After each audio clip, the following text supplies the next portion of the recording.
Good morning, everyone. We're going to get started.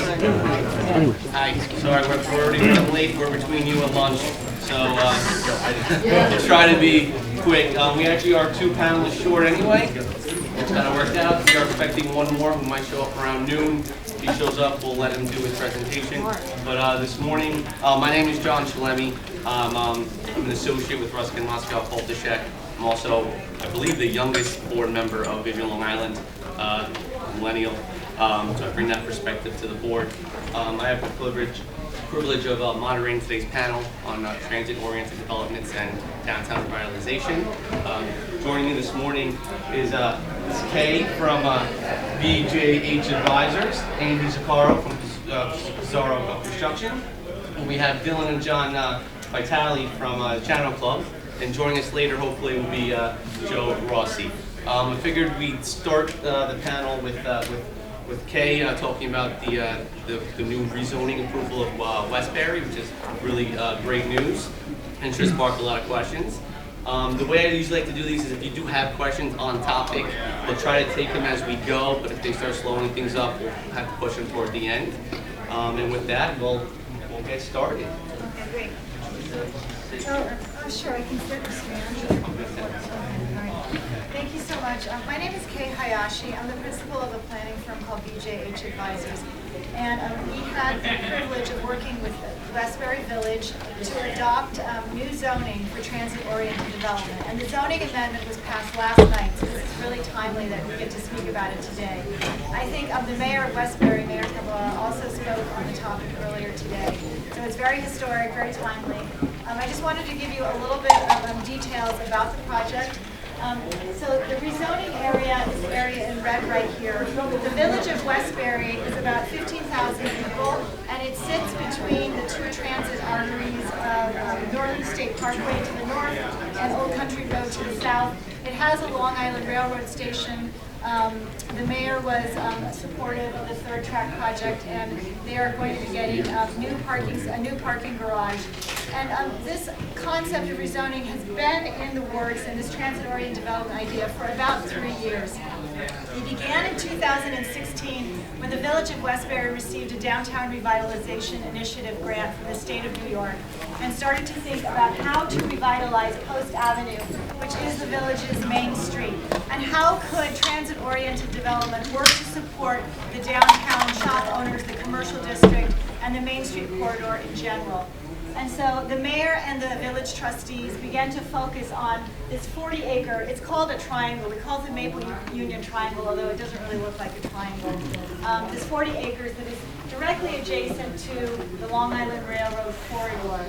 And that was sort of the main focus. And it was one of the several projects that was brought forth through the Downtown Revitalization Initiative for further capital support from the state of New York. It was one of the 7 projects that were approved, and the funding through the DRI really allowed for the team to push the rezoning forward. It wasn't exactly a capital project, but it was unique, and we argued to the state that it was going to be transformative to the town and also allow for transit-oriented development. So this next slide is really the rezoning that sort of laid the groundwork for the TOD. The site in this area in particular have been industrial up until now and underutilized. And as the economy in Westbury has changed and as there is more demand for housing, the mayor really saw this as an opportunity to support the Post Avenue commercial corridor while allow for the demand for housing to be met.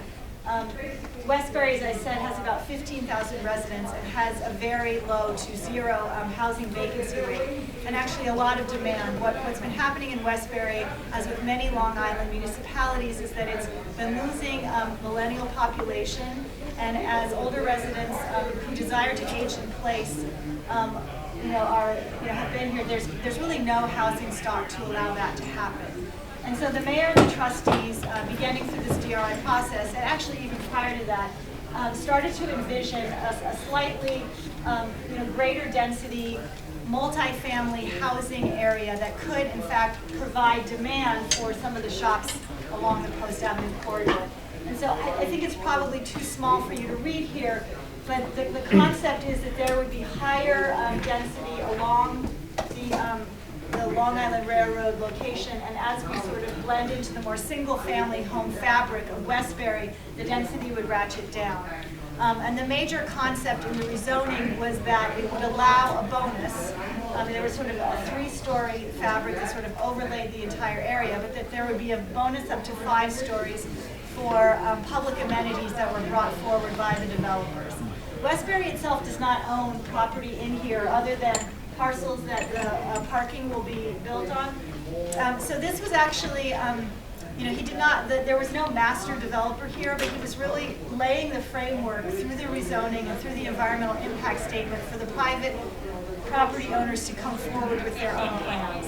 So it's very, very market driven. The mayor, subsequent to the Downtown Revitalization Initiative, was able to fund a team of planners, environmental people, and also the team, I'll just tell you, Vision Long Island was a part of that, and community outreach was a major sort of foundation of the rezoning. Vision Long Island did a lot of work in speaking to stakeholders and ensuring that the rezoning really reflected the desire and fabric of the town. Unlike Mineola, where the density was higher, I think the rezoning there went up to 9 stories. The mayor and the trustees and Vision Long Island really went out, and we tried to present a density and a framework that reflected the community. In addition to Vision Long Island, VHB, GPI, and BHC were on the team along with BJH, and I want to give a shout out to Edward Lamson, who project managed about 25 people over about a year and a half to sort of enact this. And I'll sort of just end on this picture. So from an industrial area right now where there's, it is underutilized, I think this is sort of the vision that the mayor, the trustees, the team have for this new transit-oriented development, the new corridor, which will allow for new residential units, including affordable units. And that's basically the overview of the project, and we're really excited. It's a great project. Okay, I have a quick question. So as part of this rezoning, all those parcels along the Long Island Railroad that were industrial are now subject to these subsection zones. Yes. Now they completely eliminated the industrial zone as a type of zone use in the entire code. Was there any discussions during the proposed zoning changes that this may be a good thing or a bad thing? Was there any talks about trying to keep some industrial zones at all or anyway? Yeah, I think there is a commercial overlay, and in one of the areas closer to the Long Island Railroad, I'm actually going to defer this question maybe to Edward. We do allow some industrial uses. Is that right, Edward? Or is it mostly just general commercial? General commercial, I'm sorry, yeah. I mean, the bottom line is the economy in Westbury really has been changing, and the demand for industrial is moving out towards larger parcels. This area, its proximity to downtown, I mean, it's really right on the railroad, is really just seeing other uses and pressure for other uses. Up until today, it had not been allowed for residential, but all of the areas around to the west of this area have converted to residential, including some higher density residential, a 6-story senior living facility. There's multifamily units actually in this area right here. So there actually was going to become a conflict fairly soon in terms of these two uses. Great. And so how does the now proposed increase in residential use on these subsections going to have the effect on Post Avenue, which is their main downtown? So is there an anticipated boom in that downtown corridor as well?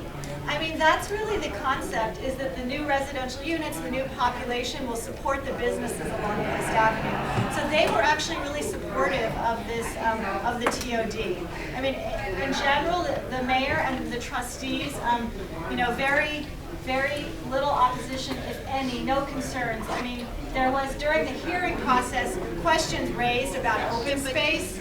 But one of the things that is built into the zoning is this concept of an additional zoning bonus for developers bringing forth open space as a part of their proposals. Thank you so much. Thank you. Before we move on to Dylan and John, I just wanted to note that once the zoning got approved, my phone's been already ringing with landowners along the Long Island Railroad that want to combine their parcels and sell it to developers to do what you guys do. So we expect a lot of big things in that area. Thank you so much. So we're going to move on now to. Sorry. Is there another thing? So we're going to move on now to the Vitalis, who have been doing tremendous work in Island Park with Channel Club. They also have a few entertainment and dining establishments as well. We'll sure go up to Dylan. Sure, thanks for having us. I'm here to introduce our project, Channel Club in Island Park. We're a mix of 2- and 1-bedroom units, total of 86 units. We're a transit-oriented development. We're walking distance to the Island Park train station. The property has been in our family for over 30 years. It was a former site of restaurants, Patty McGee's and Coyote Grill. We had some devastating effects of Superstorm Sandy, which kind of led us to, thankfully, a blessing in disguise, redeveloping the property and kind of finding the highest and best use. In 2012, we developed the King Cullen Shopping Center in Island Park. So that was kind of our first move in the area in terms of redevelopment from the prior restaurant and bar use. So our project includes a pool, we have a community room, we have a fitness center, we have access to the water, residents are able to have boat slips, there's a fishing pier. So we basically designed the property for empty nesters and young professionals with the intent of being able to use the Long Island Railroad and kind of create a walkable community between residents being able to take care of their dining, shopping, and any type of needs in the area in a walkable community. We're just north of Long Beach, so there's access to the beaches in Long Beach. We provide, basically in the wake of Sandy, we're able to provide a storm resilient property. We're able to raise the grade, put in extensive drainage. We kind of wanted to prepare ourselves in the event of another storm, so all of our mechanical units are raised onto the roof. We have our first habitable floor space is 18 feet above sea level, so we really tried to build a storm resilient property, and you know, it's thankfully we're about 85% leased at the moment, and I do become friendly with a lot of residents, and I see them walking to and from the train every day, and it's just really great to see this type of project come to fruition and to try to promote a more sustainable living with you know, less traffic concerns and you know, providing housing in an area that really was severely devastated, and that's kind of the basics of our project. Island Park, I dare I say, isn't much of a downtown strip, but would you say with the addition now of these additional units that there's more pomp going on in the general neighborhood? Sure. Is retail following or other types of establishments? So we also are partners at Jordan's Lobster Farm, which is adjacent to our property, and there was another restaurant right across the street that had been vacant since Sandy, and they actually opened the summer that we opened this past summer. So we were able to see some growth, and with the addition of our shopping center, we have restaurants such as Panera Bread, we have a pet store, we have a bunch of shopping needs, but the downtown, like where you're going from, is really in desperate need of a revitalization program. We are severely behind some of the other towns in the area, and we would love to see some planners come in and really start to put some time and energy into redeveloping the downtown area, because like I said, we're very behind in that concern. Right. Well, hopefully with your project, it's a nice kickstart to that initiative. Right. We would love to see other developers come into the area and start to invest in Island Park the way we have. Avalon is now going to be building a $90 million project, right? We have about 170 units and more towards the village of Island Park. We're in the well, what's called it's the town of Island Park. So there's the train tracks go through one side of it. It's considered Barnum Mile, that stuff. So we sort of have a self-contained little environment, which works very well. But the other side of the tracks is where the village is, and I see Mike Scully is here, and I know he's from the village, and he's passionate about trying to get something going and someone to recognize the opportunities here, right by the Long Beach Bridge. And now with a company like Avalon coming in and taking a serious footprint down, and they're on that side of the village. So we're very curious to see what they can do to kind of complement and get the village going. It really needs it. They're working on all kinds of drainage projects in the village. They're fortunate to get some state funding for that, so the neighborhood's getting safer. And there's a lot of talk, and it's all about transit-oriented development and raising sites and getting safer housing options. So it's there. It's just some people who are in this catering hall right now are going to probably be players and help put this all together, and I think they'll be very happy. Your project did have some hurdles though early on. Would you mind just discussing some of those? What they've been, and how you overcame them? Sure. Pre-construction, we had our change of zone process was a long task, going from industrial to residential. Town of Hempstead, we were in the CAS zoning, which is a transit-oriented development zoning.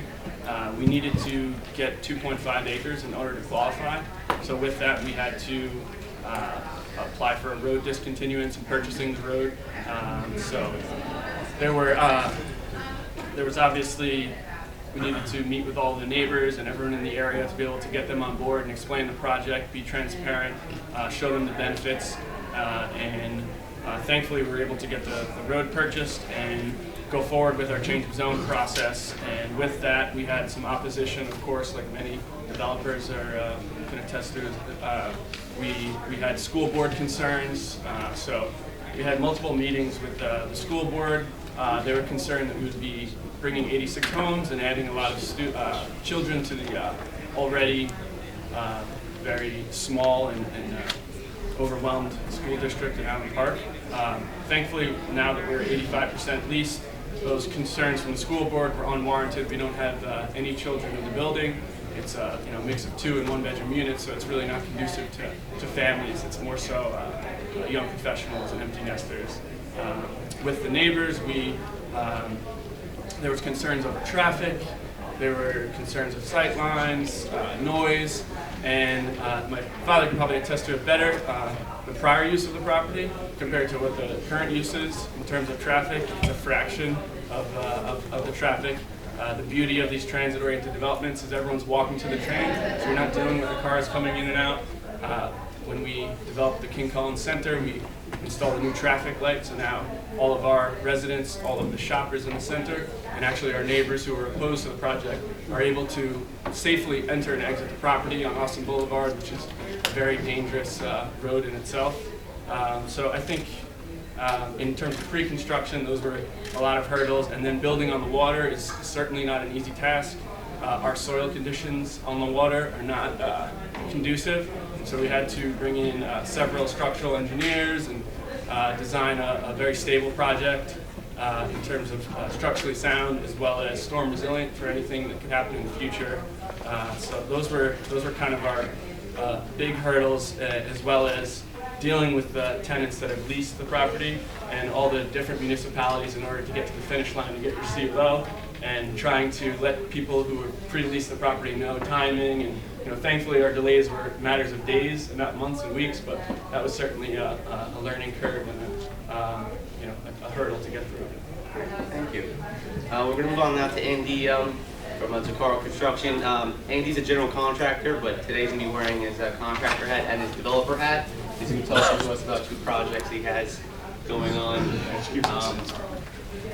in Smithtown and Amityville. Yep. So thank you, Andy. Honored to be part of this prestigious panel. That's always great, and I thank everybody for coming to listen to us. A little bit about myself. From a very young age, I always had a passion to build and develop, which was really a blessing because some people really never know what they want to do. I was fortunate at a very young age to start my business, of which I initially built most of the nightclubs from Montauk to Manhattan, which any older people would know all those clubs. Moving on, some of the downtowns that I worked in for years, one in particular was Hempstead. The older people in the group would absolutely remember Hempstead when it was all boarded up. I put everything and anything could possibly do to bring back Hempstead. Unfortunately, it never went as far as I thought it would, but I really am proud of the fact that I took it from a boarded town, and I take a lot of credit for that. Unfortunately, the recession of late 80s kind of just flushed all that we were doing down the drain, but whatever. I'm still proud of what we did. Another one I think more important that everyone knows, and Kay, you hit on, we were very instrumental with downtown Westbury. I don't know if you know, at the Village. Tom Savino, who's sitting in the group, gets way more credit than I do. He was the mastermind, he was the clerk, and together we brought that back, I feel anyway, over downtown. We not only did the facades, we did the theater and the corner of Post and Union, those apartments. I got all those approvals. Moving on to Patchogue. When Patchogue was really nothing, I bought a few pieces, I won't lie, for nothing, and made a lot of money, but I was instrumental in bringing a lot of Patchogue back. The only mistake I made, I should have stayed even more. The piece I did was the end of Waverly Avenue. It's now the Walgreens. And just, I know that turned a lot of that village around. And then Farmingdale kind of speaks for itself. The project I did and own, actually my beautiful wife Eleanor said, why don't you have a PowerPoint? And who listens to their wife anyway? And then we all regret that we didn't later. That evening, sure. That evening we hear all about it. But that, not to spend much time on it, but it happens to be 60 units we did on Hempstead Turnpike by 109, very successful. Not TOD, but it actually is TOD because you can easily get in a bus, go into the village where the train is, so I'm going to call it almost a TOD. The ones that I really want to talk about, obviously, are our current projects. 41 years in business, by the way, we have an impeccable record of building. Also, with building, I do developing. I think John explained that perfectly. I try to do as many developments as I can, and the truth of the matter is I do more construction than developing because it is so hard on Long Island. From when I started to now, though, it's so much easier now. At least the villages, anyway. The towns are still tough. When I first started to develop, everything was no. You didn't even finish your sentence. Everything was no. Now it's amazing, amazing how the arms are open, especially in the villages.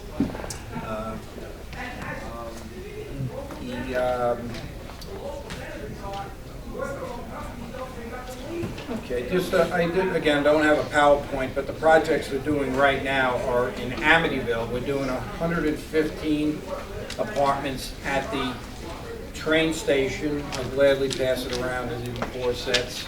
We've broken ground. Of course, the worst time of year, but that's the way it goes. But we are coming out of the ground. 115 units.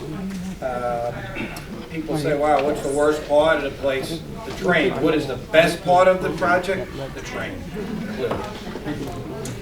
That's 115 units. Then I have Smithtown.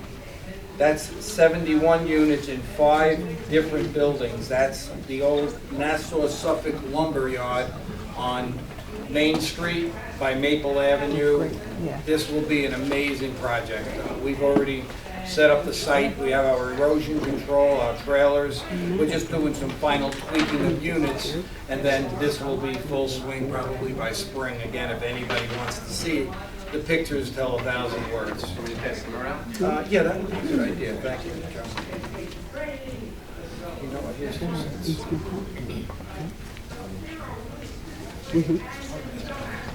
Start here and I'll throw one back.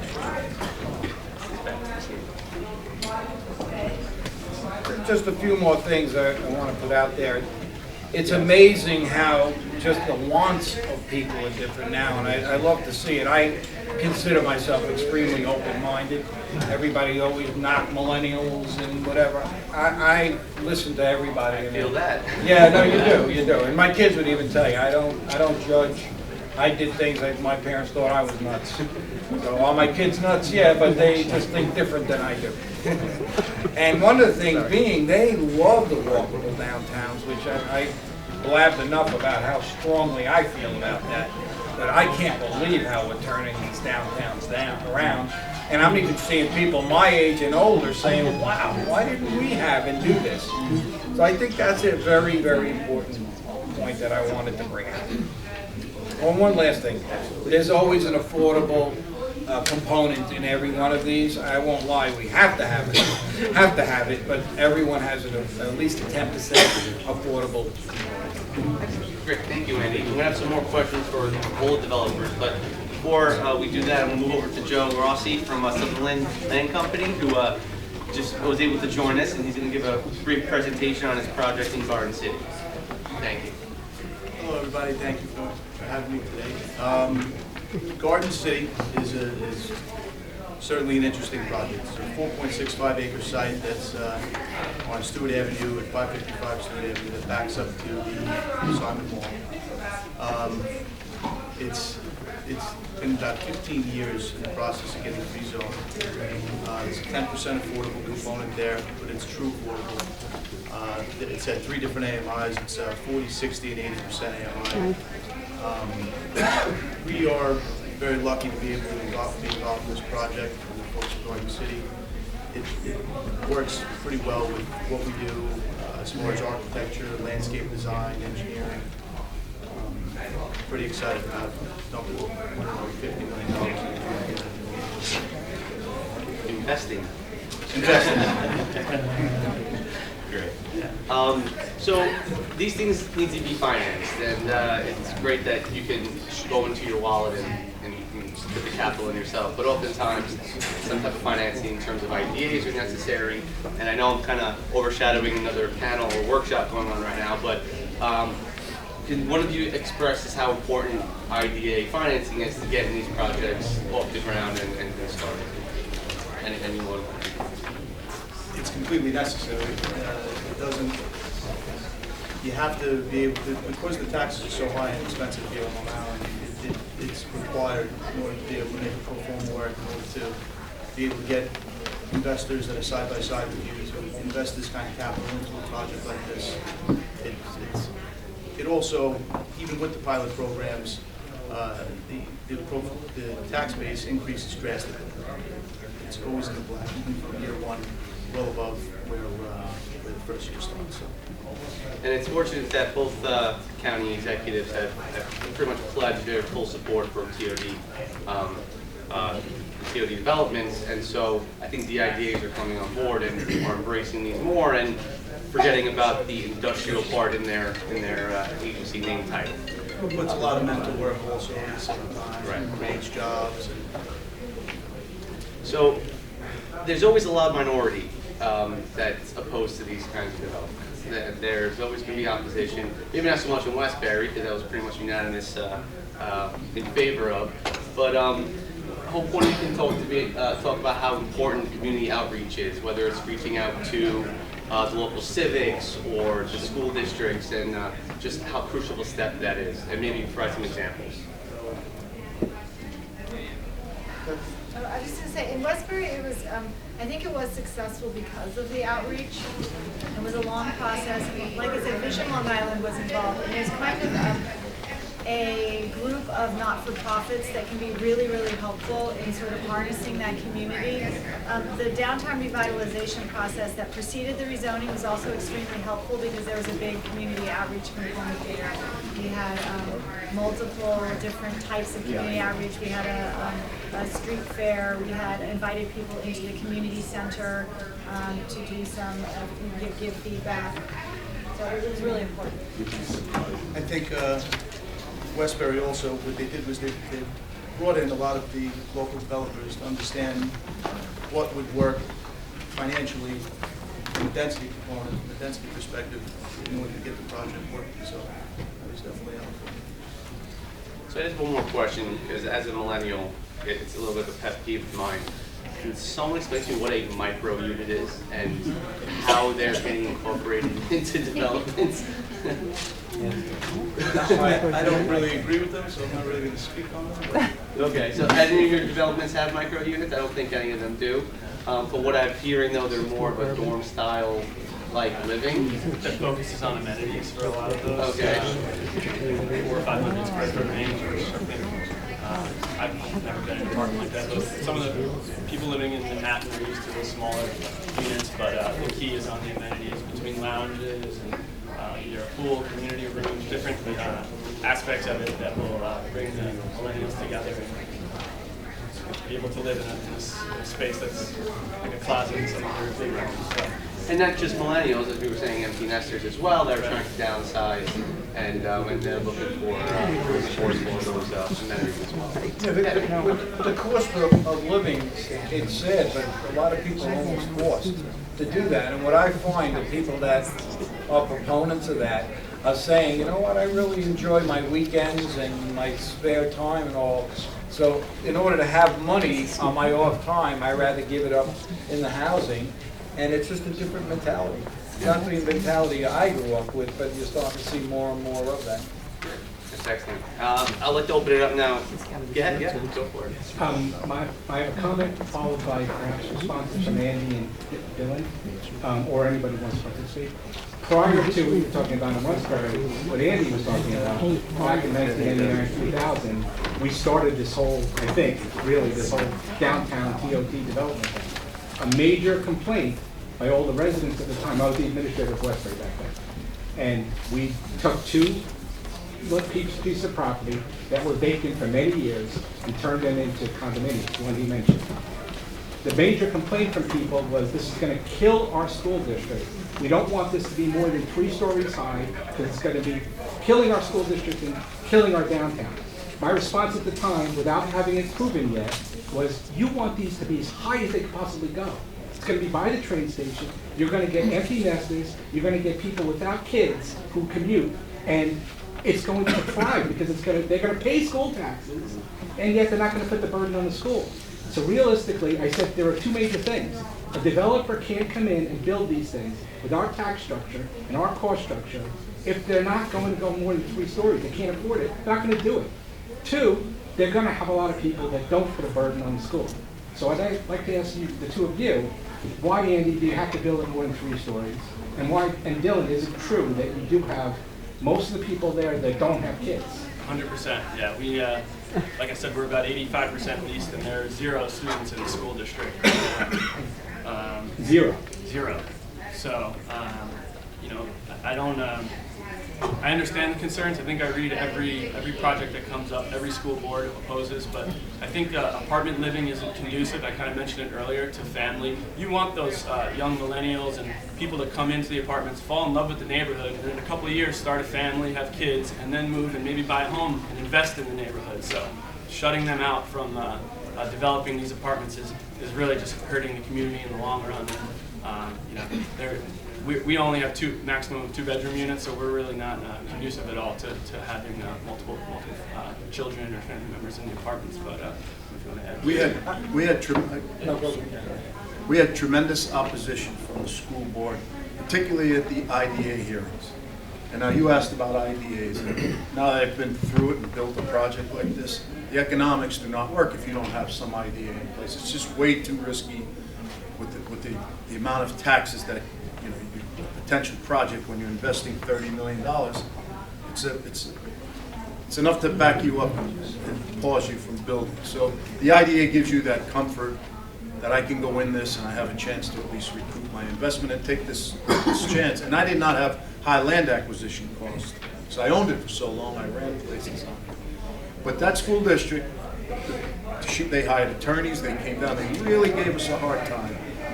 And the irony of it all, in particular in Island Park, I don't know how many of you know the town, but we're one of the towns that have this issue with LIPA, with the tax base, that they're looking to get these reductions. And so all the neighbors are in a panic about their taxes going up.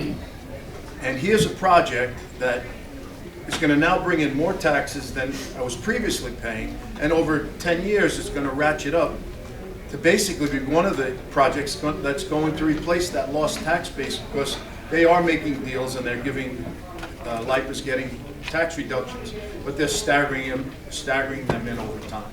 Same with Avalon. This is another large project that in 10 or 12 years, these are going to be the tax bases. These large investments are going to offset and keep these small towns from, frankly, from drowning. No, I hate to use the word in our town because we've been through it, but without it, people legitimately were afraid, and I'm hoping that now that, hey, now you can see it, there's 0 children, so the school districts weren't affected, and we have more projects we're planning, so we have a meeting set up with the superintendent to try to convince her, and now you have, you know, that you have these offsets, and how beneficial this all is for our town in the future.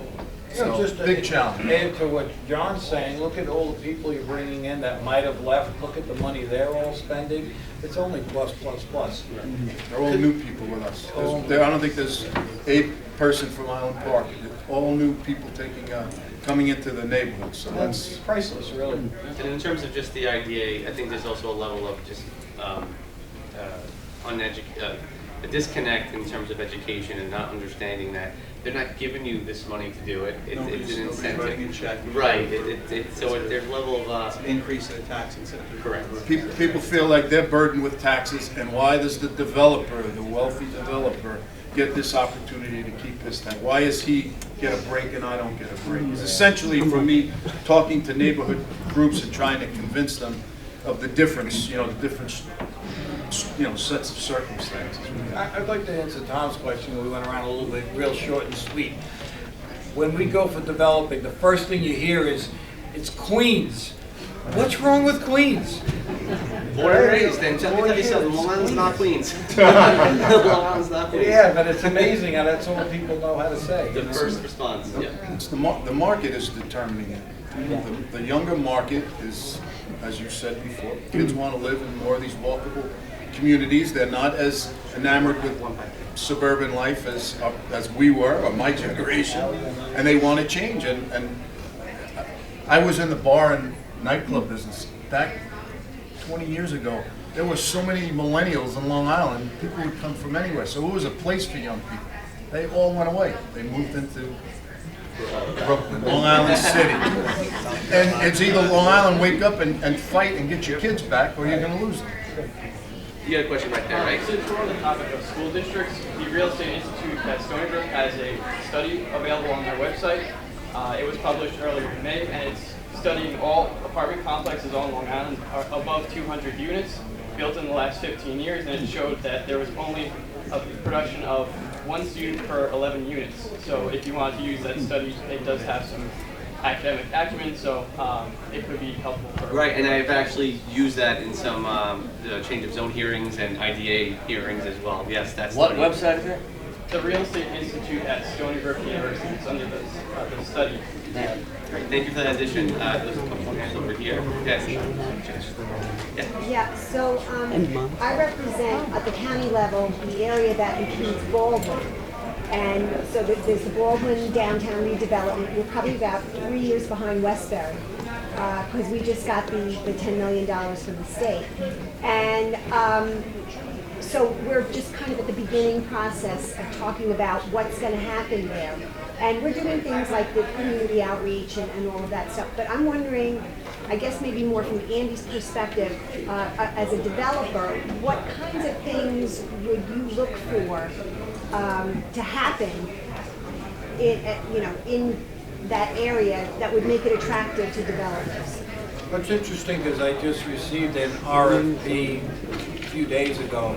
I haven't really studied it yet, so I can't comment on the details of it, but I think we're all saying the same thing. We want to duplicate Westbury, Patchogue, Farmingdale, blah, blah, blah. And it could easily happen because I'm finding also a lot of people want to be in Nassau County. There was a move where everyone wanted to go out east into Suffolk, nothing wrong with it, but you're starting to see the people clearly wanting to be back. So I think Baldwin is probably the ripest of all towns right now. I don't know if that answers, but I think it has to start with a facade program with somebody like Tom Savino does is facade programs, and unfortunately it doesn't happen overnight. It was a couple of years in Westbury, but I don't have to tell everybody how fast a couple of years go. You know, you need that first step for the 1,000 miles, and I think it should start with a facade program and just cleaning up the area. Joe, do you want to add something? Yeah, just quality materials, good architecture, good design, you know, higher density as you get closer to the train, tapering down as you get closer to the residential neighborhoods. Super important, traffic calming a little bit, and walkability, and, you know, smaller jewel box restaurants where, you know, 1,500 to 2,800 square feet, affordable rents for businesses to go in. This is all part of it. I'm just going to add on that too. I'm not sure if Baldwin's doing it, but if they're not, they should look into it. I believe Westbury did. They took care of their secret up front. So that's all already done for. So it's going to streamline the process a little bit more for these developers to get projects done. And I believe Baldwin, at least following that rubric too. Question here, yeah? I've heard a lot about the town-oriented development and everything else, but I haven't heard anything about how you're building these buildings. How many green features are you using? Are you using solar? Are you using geothermal heating and cooling? Because we're going to need this because of the climate goals we now have. And you don't want to be building stuff that's going to be obsolete in 10 or 20 years. Yeah, couldn't agree with you more. A lot of all the materials that are being used now are LEED certified. If you don't get a building LEED certified, it's just a kind of a thing that costs extra money. But all of the appliances are energy efficient. A lot of times we're putting solar on top of a lot of buildings to lower the CAM cost for a lot of residents that live in the buildings. All the materials that are being used now typically are green. So, you know, to your point, absolutely, you know, it's something that's being forced. Well, what about heating and cooling? Fossil fuels are going to be phased out. What are these people going to do in 10 or 20 years? Unfortunately, right now with what's going on with gas, it's very hard for us. I don't know if there's anyone else in the room, but it looks like it's starting to make a little bit of a turn. I agree it's going to be obsolete, no question. But we're in like the Model T stage of this, unfortunately. Well, the heat pumps came such a long way. That's really the only way right now that I'm at it. And even those aren't super efficient because we have drastic temperature changes, right? They don't really, the electric heat. You should have gone to the workshop we had before this because you found out that that's well, we're all open-minded. I said earlier, I'm very open-minded. I just would say it's still early, but here for sure. Yeah, I'm not saying tomorrow, but certainly in the next couple of years we're going to see tremendous changes. But it's a little early. I think everybody agrees. Well, I will say, I think with developers, they're forced to adapt. Otherwise, the projects won't get built or completed. So you'll adapt as you need to, and we'll have to get there together. Any other questions? Boys, we can end a little early and go to lunch. Oh, we got one up front. Just a quick question, Dylan. I think I heard what the rental rates are for your project. Our one bedrooms are roughly 26 to 3,000, depending on the floor and waterfront versus street side. Our two bedrooms are around 2,900 they start at.